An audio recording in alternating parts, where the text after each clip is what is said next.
L'actualité ce lundi, c'est aussi cette immense tristesse et cette grande colère qui se sont abattues à Vambrochy, dans le Nord et au-delà partout en France.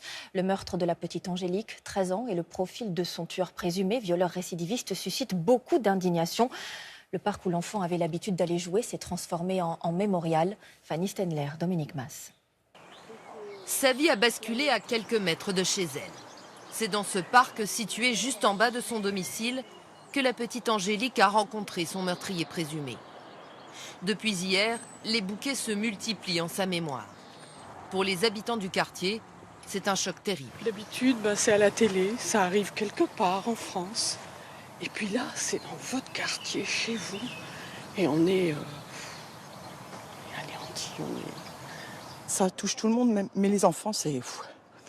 Enfin, moi, je l'ai gros sur le cœur, je connais pas spécialement la famille. Mais voilà quoi, je sais pas quoi vous dire.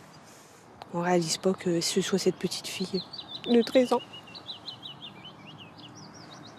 Elle disait bonjour à tout le monde. Elle venait facilement nous voir.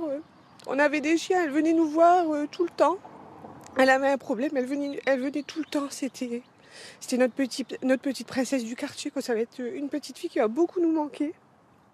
Des larmes, mais aussi beaucoup de colère. Ils sont nombreux à avoir croisé le tueur présumé qui habitait lui aussi le quartier. Personne ici n'était au courant de son passé de délinquant sexuel. Cet homme-là soit puni sévèrement. Vous êtes en colère ce matin? Oui, bien sûr. La personne a vécu pendant 20 ans ici et la mairie, la police nationale, la police municipale n'a jamais été au courant de ça. C'est frustrant.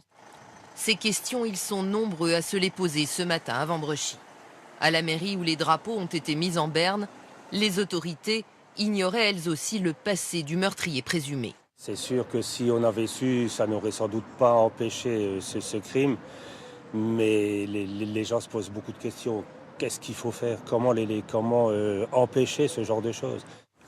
Une marche blanche à l'initiative de la mairie est prévue demain à 14h.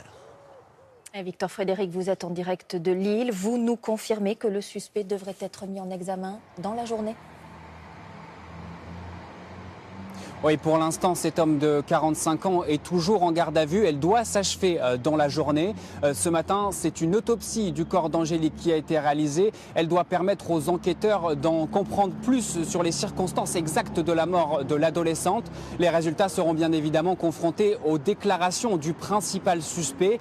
Il affirme que l'adolescente s'est débattue au moment où il tentait d'abuser d'elle. Et c'est à ce moment-là qu'il l'aurait étouffée à mort. Avant ce soir, cet homme devrait être présenté à un juge d'instruction en vue de sa mise en examen. De son côté, le procureur de la République de Lille devrait apporter plus d'éléments sur l'ensemble de cette affaire cet après-midi lors d'une conférence de presse.